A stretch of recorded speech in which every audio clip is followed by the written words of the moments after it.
Assalamualaikum warahmatullahi wabarakatuh. Selamat pagi. Bagaimana kabar kalian anak-anak? Semoga kalian tetap dalam keadaan sehat walafiat dan tidak kurang dari suatu apapun, sehingga kegiatan yang kalian lakukan akan berjalan dengan semestinya. Baiklah, Ibu akan memperkenalkan Ibu. Nama Ibu adalah Ibu Sinta Larasati, salah satu guru di SMK Putra Bangsa. Ibu sebagai guru asisten keperawatan dengan mata pelajaran IPPD atau Ilmu Penyakit dan Penunjang Diagnostik. Baiklah, langsung saja kita masuk ke dalam materi, yaitu kelainan pada sendi. Penyakit pada rangka part 2. Kelas 11 Asisten Keperawatan. Artritis merupakan gangguan persendian berupa peradangan beberapa sendi yang disertai rasa nyeri dan sakit. Berikut contoh gambar kelainan pada sendi. Yang pertama ada osteoartritis.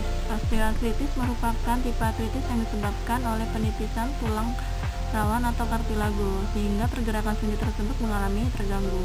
Bisa kalian lihat contoh gambar tersebut. Di sini ada yang normal dan tidak normal. Yang normal di sini dia memiliki bantalan pada tulang rawan. Jadi ketika dia memiliki bantalan, dia akan menopang tiap tulang. Jadi tidak adanya pertemuan di antara tulang atau pergesekan. Kemudian gambar yang di sebelahnya, dia tidak memiliki bantalan tulang, sehingga tulang tersebut tidak ada yang menopang dan terjadinya pergesekan pada kartilago atau tulang rawan. Dan gambar yang kedua, di sini ada gout arthritis. Merupakan tipe artritis yang disebabkan oleh kegagalan metabolisme asam urat sehingga terjadinya penimbunan asam urat. Jadi kalian perhatikan di sini, ketika asam urat tersebut itu terjadinya penumpukan, maka di dalam sendi tersebut akan terjadinya pembengkakan. Biasanya ditandai dengan ruas-ruas jari yang membesar. Jadi di tiap ruas-ruas jari ketika dia mengalami asam urat, maka dia akan mengalami pembengkakan pada sendi. Dan ketika sendi tersebut akan digerakkan, maka mereka akan mengalami nyeri. Kemudian gambar yang ketiga ada rheumatoid. Rheumatoid biasa disebut dengan rematik. Biasanya tipe tersebut adalah memiliki terjadinya pada jaringan penghubung sendi atau tulang rawan. Bisa kalian perhatikan contoh gambarnya. Di sini dia ada pembengkakan sehingga gangguan tersebut dapat berupa peradangan atau pengapuran pada jaringan tulang. Contoh gambar gangguan ruas tulang belakang. Bisa kalian simak dan perhatikan. Yang pertama di sini ada lordosis. Lordosis merupakan gangguan yang mengakibatkan ruas-ruas tulang belakang terlalu bengkok ke arah depan, sehingga posisi kepala tampak tertarik ke belakang. Jadi kalian perhatikan contoh gambarnya di sini. Di bagian tulang pinggang tersebut dia akan mengalami nonjol ke depan, dan kemudian di bagian posisi kepala dia akan tertarik ke belakang. Dan yang kedua, di sini ada kifosis. Kifosis merupakan gangguan yang mengakibatkan ruas tulang belakang terlalu bengkok ke arah belakang, sehingga badan tersebut akan menjadi bengkok ke depan. Jadi biasanya yang dialami di sini dia sering membawa atau menopang barang yang berat di punggungnya, contohnya seperti tas ransel. Itu dapat mengalami bungkuk pada tulang belakang.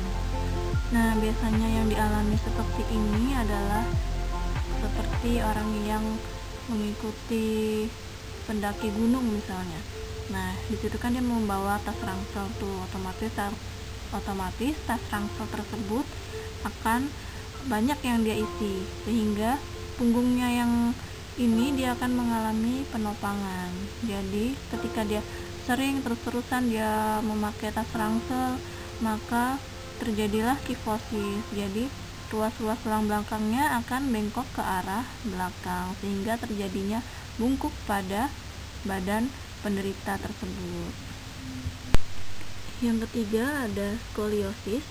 Merupakan gangguan yang mengakibatkan ruas-ruas tulang belakang melengkung ke arah kanan atau ke kiri. Biasanya berbentuk seperti huruf S atau huruf C. Dan penyebabnya di sini biasanya dialami oleh cedera tulang belakang, kemudian infeksi tulang belakang. Bisa juga terjadinya bantalan dan sendi tulang belakang yang mulai aus akibat usia atau biasa disebut dengan skoliosis degeneratif. Bisa juga dari bawaan lahir atau skoliosis kognisial. Bisa juga karena gangguan saraf dan otot atau skoliosis neuromuskuler. Dan di sini biasanya ciri-ciri yang dialami atau yang ditimbulkan adalah skoliosis condong ke arah satu sisi, Skoliosis condong ke arah satu sisi. Dan salah satu tubuhnya lebih tinggi, misalnya di bagian bahunya sebelah kiri atau sebelah kanan, tergantung bentuk lengkungan dari skoliosis. Dan kemudian salah satu tulang belikatnya tampak lebih menonjol. Kemudian tinggi pinggang tidak rata. Jadi penanganannya di sini bisa dilakukan operasi atau terapi pada otot. Dan yang terakhir ada subdikasi, merupakan gangguan yang terjadi pada ruas-ruas tulang belakang di daerah leher akibat posisi kepala mengalami perubahan, sehingga kepala tertarik ke arah kiri ataupun kanan.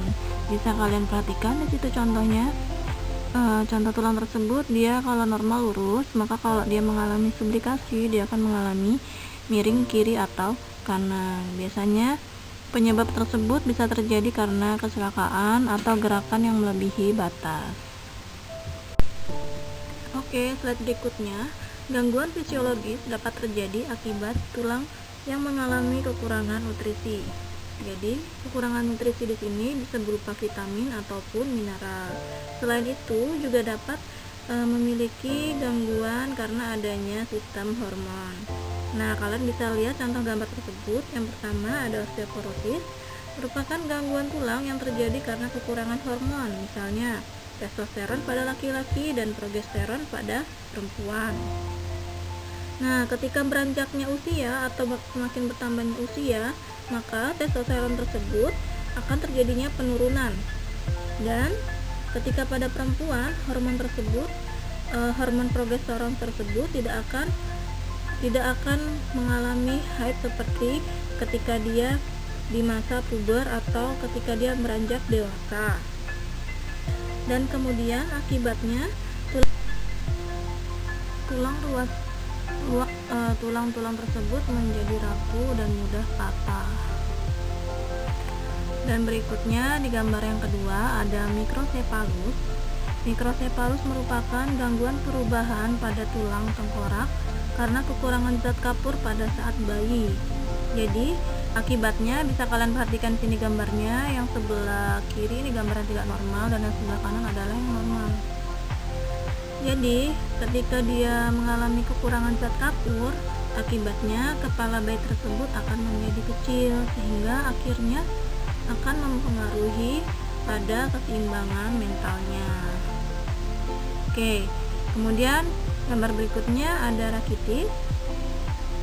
Rakitis merupakan penyakit tulang yang disebabkan oleh kekurangan vitamin D. Jadi dalam kekurangan vitamin D ini dapat mengakibatkan sel-sel tulang sedikit memperoleh zat kapur sehingga tulang cenderung menjadi lebih lunak. Kemudian fungsi vitamin D tersebut dia akan menyerap kalsium dan meningkatkan perkembangan atau pertumbuhan pada tulang. Dan gambar yang keempat ada tuberkulosis tulang. Jadi penyebabnya TBC tulang belakang ini disebabkan oleh bakteri yang bernama Mycobacterium tuberculosis. Bakteri ini menyebar melalui percikan air liur penderita tuberkulosis yang bersin ataupun batuk. Jadi semakin semakin sering kalian berinteraksi dengan orang yang mengalami penderita TBC, maka makin besar pula resiko tertular penyakit TBC. Jadi TBC tulang belakang ini dapat terjadi akibat penyebaran bakteri tuberkulosis dari paru-paru ke tulang belakang sehingga ke sendi yang ada di antara tulang belakang. Jadi kondisi ini menyebabkan matinya jaringan sendi dan memicu kerusakan pada tulang belakang. Dan resiko yang terjadi di sini bisa menyebabkan seseorang terinfeksi TBC tulang belakang. Misalnya, contohnya seperti tinggal di area yang memiliki tingkat kasus tuberkulosis tinggi atau endemik. Nah, otomatis di situ kalian pasti akan terus-terusan berinteraksi kepada orang yang mengalami penderita TBC. Dan berikutnya contoh orang yang kekurangan nutrisi, itu juga dapat mengalami TBC pada tulang belakang. Dan orang-orang yang memiliki kelompok lanjut usia. Bisa juga terjadi pada terinfeksi pada HIV yang mengakibatkan rendahnya sistem kekebalan tubuh. Dan dengan orang dengan sistem kekebalan tubuh menurun lainnya, misalnya pengidap kanker, penyakit ginjal stadium lanjut, dan diabetes. Jadi ciri-ciri tersebut itu adalah ciri-ciri yang sangat rawan untuk terkena atau terinfeksi oleh TBC tulang belakang. Oke, bagaimana setelah kalian menyimak materi dari Ibu? Semoga kalian semakin mengerti dengan macam-macam kelainan pada sendi dan gangguan ruas-ruas tulang belakang. Oke, kurang dan lebihnya Ibu mohon maaf. Wassalamualaikum warahmatullahi wabarakatuh.